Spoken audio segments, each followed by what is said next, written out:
Assalamualaikum warahmatullahi wabarakatuh. Ketemu kembali dengan saya, Arifin Hargianto dari SMKN 2 Kuripan, Kabupaten Lombok Barat. Saya adalah peserta calon guru penggerak angkatan 6. Pada saat ini saya akan menyampaikan tentang koneksi antar materi, kesimpulan dan refleksi modul 1.1A8. Yang pertama, pada kesempatan ini saya menggunakan pertanyaan pemantik sebelum belajar tentang pemberian Ki Hajar Dewantara. Yang terjadi dalam diri saya adalah pendidikan menggunakan metode yang sesuai dengan karakter tanpa memperhatikan kebutuhan siswa, hanya seputar sintak yang ada, sintak-sintak yang selama ini ada di kurikulum 2013 itu yang saya lakukan.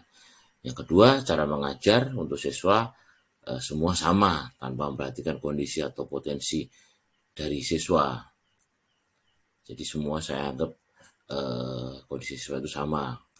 Yang ketiga, saya dikejar oleh target kurikulum, harus selesai dalam satu waktu. Yang keempat, siswa harus terus belajar sesuai dengan jadwalnya, tiap belajar tiap hari. Yang kelima, yakin bahwa pendidikan tegas dan keras itu kunci keberhasilan. Itu yang saya yakini selama ini. Yang keempat, yang terakhir, kelas menjadi monoton. Itu yang saya rasakan, kelas menjadi monoton. Saya mulai belajar tentang Ki Hajar Dewantara. Siapa Ki Hajar Dewantara? Ki Hajar Dewantara adalah tokoh pendidikan di Indonesia. Beliau lahir pada tanggal 2 Mei tahun 1889 dan wafat pada tahun 26 April 1959. Beliau menjelaskan bahwa pendidikan dapat dimaknai sebagai menuntun hidup dan tumbuhnya anak. Hal ini berkaitan dengan pendidikan, yaitu menuntun.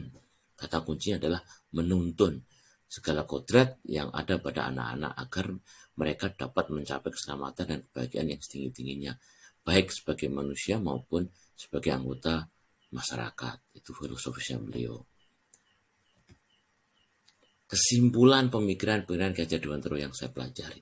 Yang pertama yaitu tentang trilogi pendidikan. Ing ngarso sung tulodo, ing madya mangon karso tuturi hantayari.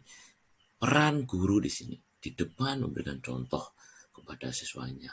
Ketika posisinya di tengah, mengajak, memberi motivasi kepada siswa, dan kalau di belakang memberikan dorongan yang kepada siswa-siswanya untuk baik. Yang kedua, cara mendidik. Cara mendidik yang diajarkan Ki Hajar Dewantara itu memberikan contoh pembiasaan, pengajaran tanpa paksaan. Yang ketiga itu tentang trikon pendidikan. Yang pertama adalah tentang kontinu, konvergen, dan konsentris. Yang berikutnya yaitu tentang pendidik adalah ibarat petani. Pendidik laksana petani. Mendidik dengan menyemai benih padi menjadi padi. Merawat sesuai kodrat alam. Selanjutnya adalah selaras dengan nilai budaya. Pendidikan itu selaras dengan budaya. Yaitu apa? Tetap mempertahankan sosiokultur yang ada, yang baik di daerah asal. Yang terakhir terkait dengan berpihak pada murid, itu kata kunci. Pendidikan itu berpihak pada murid, yaitu belajar sesuai kebutuhan murid, cipta dan rasa. Perubahan yang terjadi setelah saya belajar pemikiran Ki Hajar Dewantara. Yang pertama, saya berusaha menjadi pendidik yang dapat mengikuti perkembangan zaman, tetap mempertahankan kodrat alam yang ada di tempat saya, khususnya di Lombok Barat. Nilai-nilai lokal yang saya angkat yaitu 3P, patut, patuh, dan pacu. Patuh, ketaatan, anak harus taat, taat disiplin, waktu pada guru, patut dan menjaga nilai kepatutan sebagai seorang siswa. Dan yang terakhir adalah pacu, yaitu keseriusan. Serius di sini kata kunci.